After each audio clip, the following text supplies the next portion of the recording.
Saudações de boas-vindas a todos nós que aqui nos encontramos para a reflexão do Evangelho para este domingo, o 1º de julho de 2023, dia 2. E o Evangelho é o de São Mateus, no capítulo 16, do versículo 13 ao versículo 19. Como sempre peço que as amigas e os amigos aí, principalmente se encontrarem em mais de uma pessoa em cada lugar, deem pause aqui no nosso vídeo para ler o Evangelho. Podem baixar aqui do Google ou ler em suas Bíblias. É o primeiro livro do Novo Testamento, São Mateus, no capítulo 16, do versículo 13 ao versículo 19. E logo após voltaremos para fazermos juntos a reflexão em nome do Pai, do Filho e do Espírito Santo. Amém.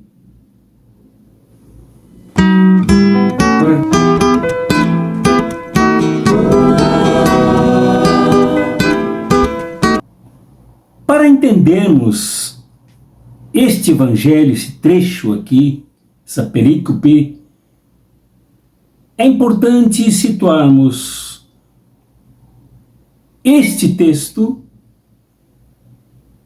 temporalmente e o lugar desse encontro de Jesus com os seus discípulos. Quanto ao tempo, esse evangelho foi lido, refletido e se tornou animação para uma comunidade esfacelada, uma comunidade amedrontada, perseguida, aí para as bandas da Síria. Então o Evangelho de Mateus foi muito importante aí a partir dos anos 80 para animar essas comunidades. E aí pelos anos 80, quando o Evangelho foi publicado, há 10 anos o Templo de Jerusalém, a cidade de Jerusalém, foram destruídos, completamente colocados abaixo por incêndios e pela guerra de legiões romanas. A situação foi tão devastadora que o imperador Tito mandou matar todos os sacerdotes que se encontravam no templo, mais de 40, os saduceus e outras correntes religiosas de apoio ao judaísmo e às suas missões. Sobraram apenas algumas correntes dos fariseus. Isto é de uma implicação enorme para uma população que tinha no templo a sua principal referência. Lá funcionava o culto, mas também o cofre do tesouro, o banco praticamente da população. Lá funcionava boa parte do comércio da região. E os negócios feitos com animais que eram usados para os holocaustos eram imensos. Tudo isso foi prejudicado. Como depositários da lei, depositários da Torá, das referências materiais da religiosidade do povo, o templo e Jerusalém perderam os símbolos. Portanto, a crise era assustadora, tanto para judeus como para cristãos que pretendiam ser uma corrente no interior do judaísmo.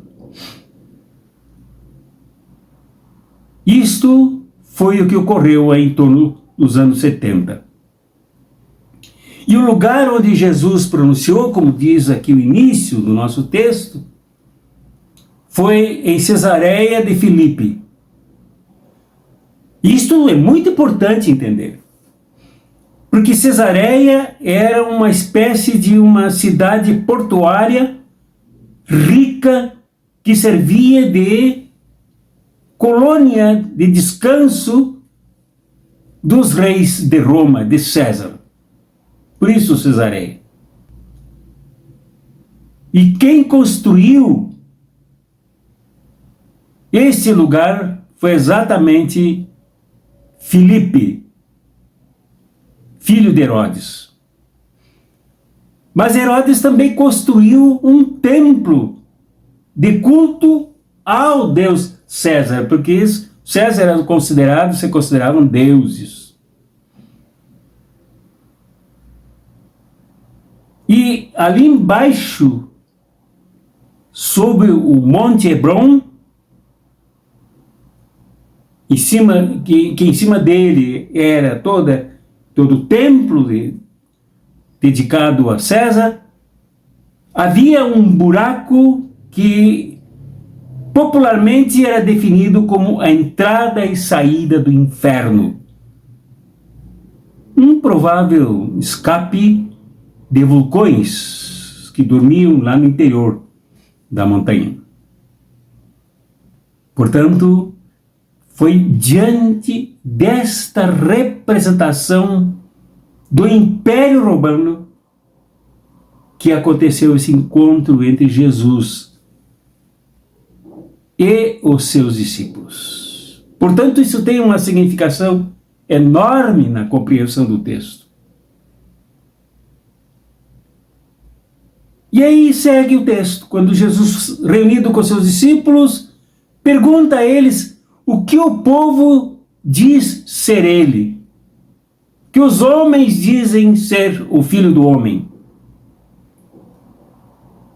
Quando os discípulos, como que repercutindo, sendo uma espécie de caixa de ressonância popular, dizem: olha, alguns dizem que tu és João o Batista, outros que tu és Elias, e outros que és o profeta Jeremias, ou algum outro profeta. E eu paro exatamente em dois pontos aqui desse trecho do Evangelho. Não dá para abrangê-lo todo numa reflexão curta, que deve ser um vídeo. A primeira é exatamente ali, nesse ponto. Quando Jesus faz, de certa forma, uma pesquisa de opinião sobre como ele chegava nas pessoas, como ele era entendido pelas pessoas. Isso é importante. Entender como o povo compreende o Messias, capta a missão do Messias, a mensagem do Messias, a prática do Messias. E então, o povo surpreende ao compará-lo com os profetas, com Elias, com quem começou a tradição profética, que sofreu grandes perseguições, sentiu depressão, pedindo inclusive para morrer. O sofrimento de Elias era intenso.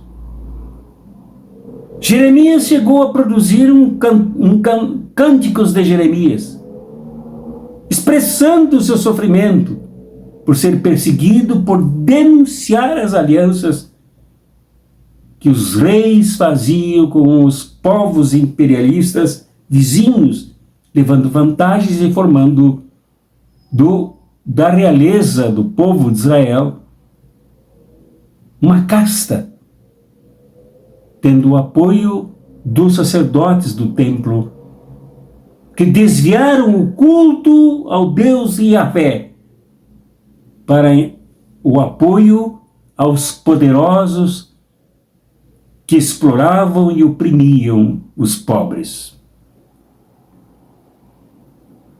Jeremias foi sequestrado e colocado num calabouço e provavelmente ali morreu, afogado na lama.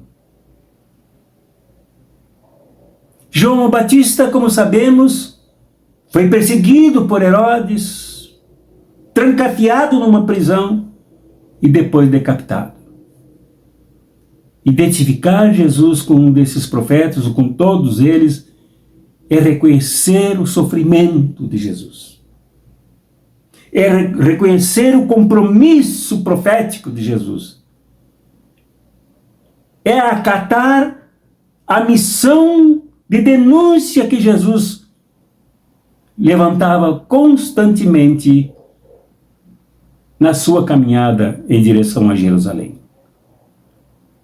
Mas é reconhecer também a missão escatológica, isto é, futura de Jesus, como Messias da humanidade. Esse é o primeiro ponto. A partir da opinião do povo, Jesus é comparado com os profetas. Jesus detinha na sua própria missão, na sua própria definição, o caráter profético também, como os evangelhos o reconhecem. É verdade. Mas Jesus não se satisfez com a estatística popular, com a opinião pública. Ele quis mais. E ele buscou esse mais exatamente na sua equipe, nos seus companheiros, na sua comunidade. E vós quem dizeis que eu sou? Perguntou ele aos seus discípulos mais íntimos, aqueles que seriam em breve seus apóstolos. Quando Pedro, representando a todos, respondeu: Tu és o Messias, o Filho de Deus, do Deus vivo. Jesus elogiou Pedro, chamando-o de bem-aventurado por dizer que o que ele acabara de pronunciar, em termos de um credo, em termos de uma confissão de fé, não era dele, não era dos homens, muito menos dos homens desse meio aí, desse meio ambiente aí de Cesaré. Mas foi revelado por Deus, que Mateus chama Deus, pelo Pai que está no céu. E no céu, para os evangelhos, é ali mesmo, toda a realidade, sem separar nada. Tudo é céu, onde Deus está. Esta afirmação de Pedro ali, com todos olhando para o templo dedicado a César, olhando para o poderio das construções que abrigavam o repouso dos poderosos, olhando para o buraco chamado de boca do inferno pelo povo. Jesus avalia que o que Pedro disse teve a maior importância em comparação com esse ambiente.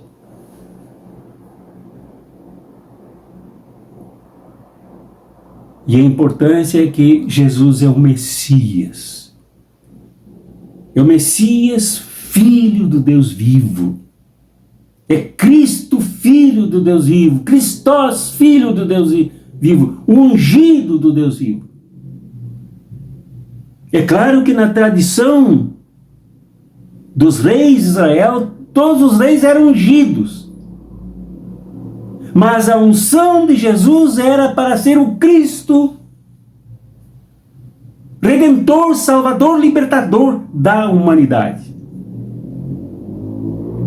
O Cristo proclamado, confessado por Pedro, por toda a comunidade apostólica, não tem nenhuma relação com nenhum rei de Israel. denunciados todos eles pelos profetas como traidores da vontade de Yahvé, Deus libertador. O Messias, que é Jesus, não tem nenhuma relação, menos ainda, com César, que ali é representado pelo poderio das construções e do templo a ele dedicado. Jesus, o Messias, não é rei desse tipo de reinado de César, que mata, que usa exércitos, que usa a força para sufocar povos inteiros, invadi-los e chamá-los de bárbaros. Cristo ungido aqui, o Cristo que é ungido de Deus, é aquele que veio para estabelecer, como diz Mateus, desde o início deste seu evangelho, aquele que veio trazer um outro reino, que não tem comparação com isso que aí está. Quando obtivemos aqui a informação de que no ano em que a comunidade de Mateus lia esse evangelho, esse Pedro que dissera isso já estava morto. E tinha sido morto exatamente pelo império de César, que procurava sufocar e destruir o reino que Jesus encarnava nele como Cristo. Paulo, o apóstolo, também já estava morto e também foi morto pelo Império Romano. O Império Romano que já tinha matado Jesus há cerca de 50 anos, e o mesmo que matou os outros apóstolos, como matou também Santiago, através de Herodes, que o degolou. É isso que faz o Império de Roma. Enquanto Jesus não veio para matar, para roubar, para dilacerar, para amargurar, para ferir, mas para curar, libertar, levantar as pessoas. Cristo, a alegria de Jesus, ao se referir que Pedro não falara nem pela carne nem pelo sangue, mas falara por revelação do Pai. E a revelação do Pai não é dada a César. Foi retirada dos reis de Israel. E é compartilhada somente com o Cristo que traz um novo reino para levantar as pessoas, trazer-lhes alegria, trazer-lhes a bem-aventurança. É o que se vê antes no capítulo 5 de Mateus. Trazer-lhes a paz. E mesmo que o Império Romano tenha matado o próprio Jesus, este reino veio trazer a ressurreição e trazer a Páscoa. Cristo, a alegria de Jesus, com o que Pedro disse: Tu és o Cristo, Filho do Deus vivo. Não era uma profissão de fé qualquer. Os outros evangelhos registram.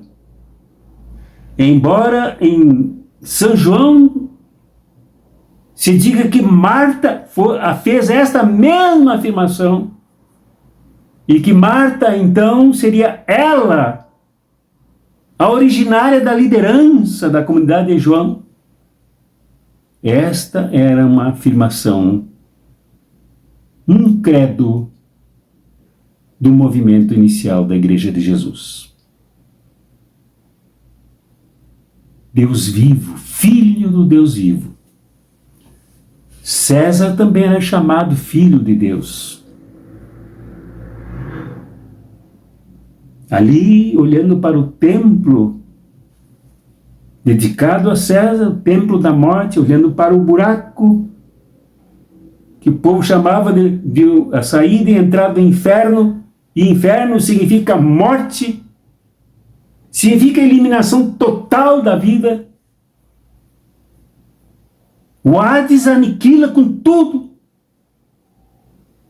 Jesus é o Filho do Deus vivo, que traz vida,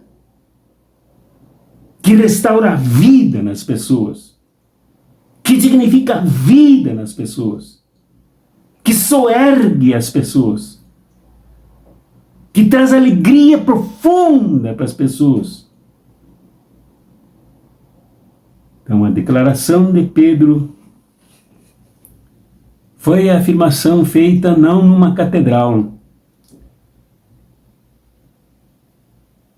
não num grande centro, mas lá ao pé da montanha,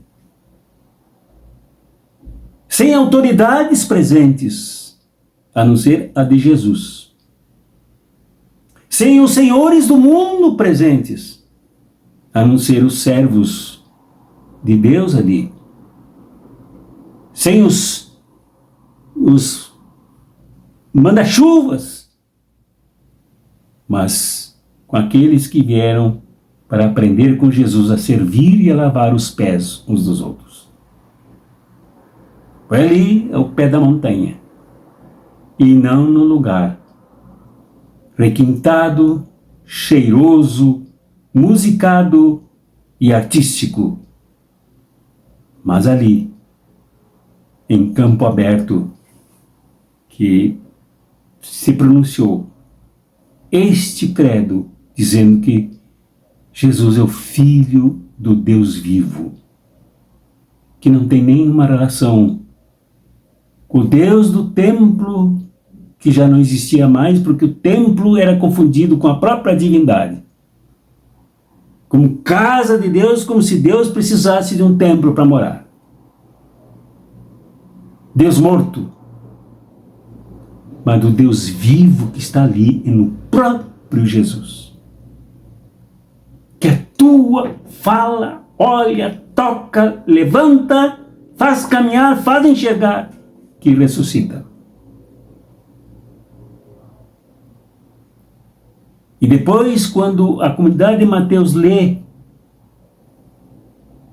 este credo, no meio de um caos, uma crise extraordinariamente monstruosa,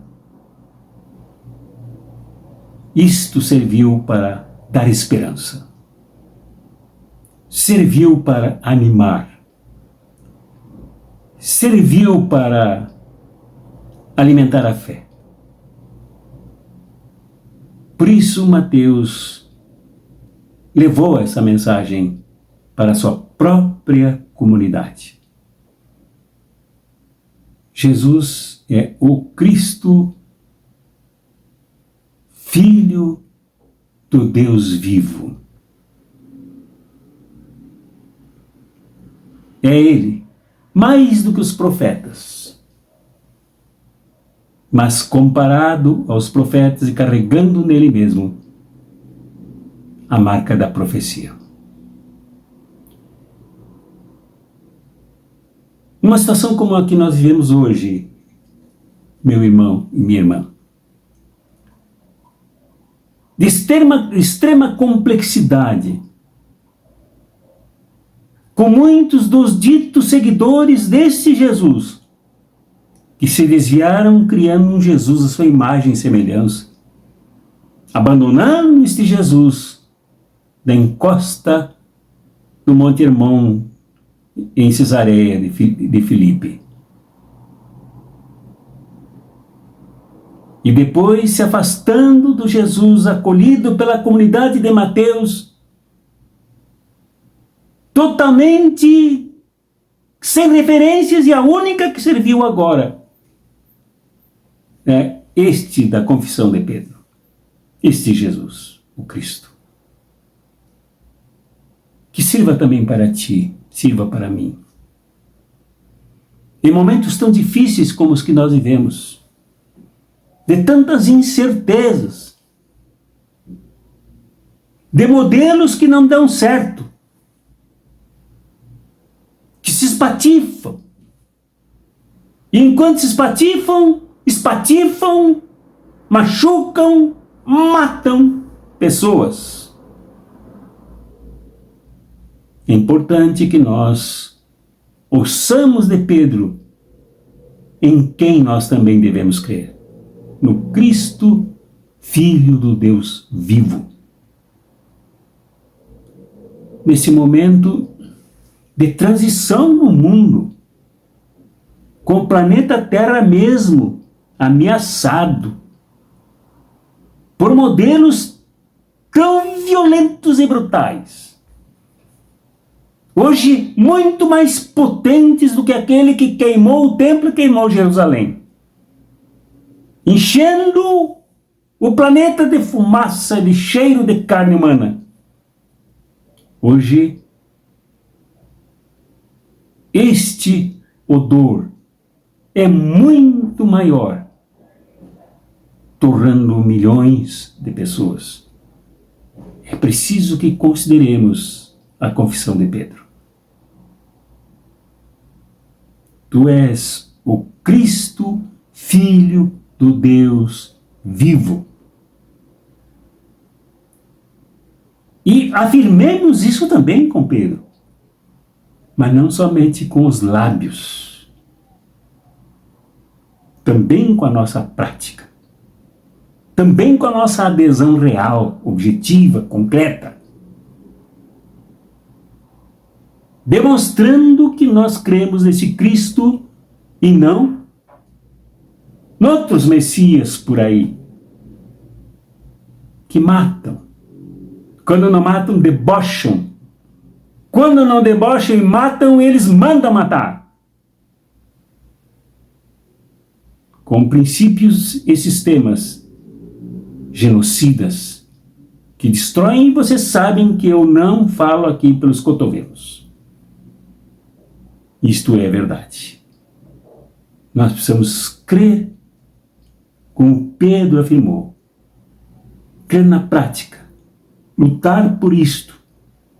Foi isto que os primeiros cristãos fizeram na Síria ao ler o Evangelho de Mateus. Com tudo devastado, as referências todas diluídas, viram aqui nesta afirmação do seu irmão, do seu líder, Pedro, uma baliza, uma orientação a seguir. O que quer dizer que precisamos de base.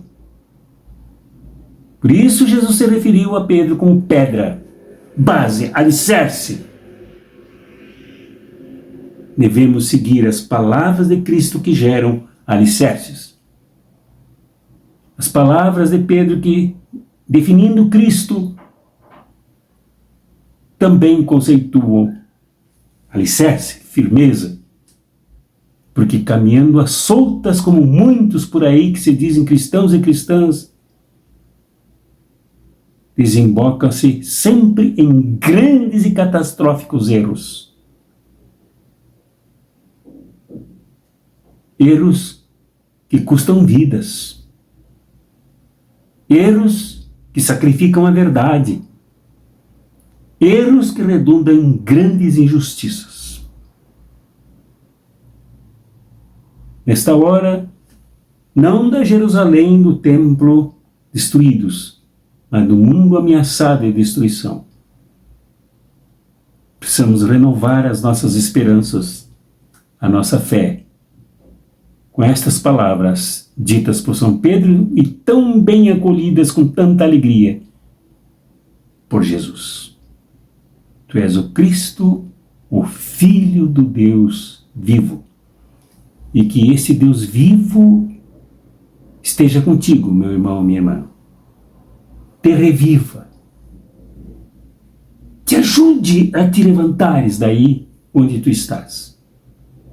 A te ergueres, a te afirmares, a ultrapassares os teus limites e a viveres esta nova vida que vem do Cristo, Filho do Deus vivo. Em nome do Pai, e do Filho, e do Espírito Santo. Amém.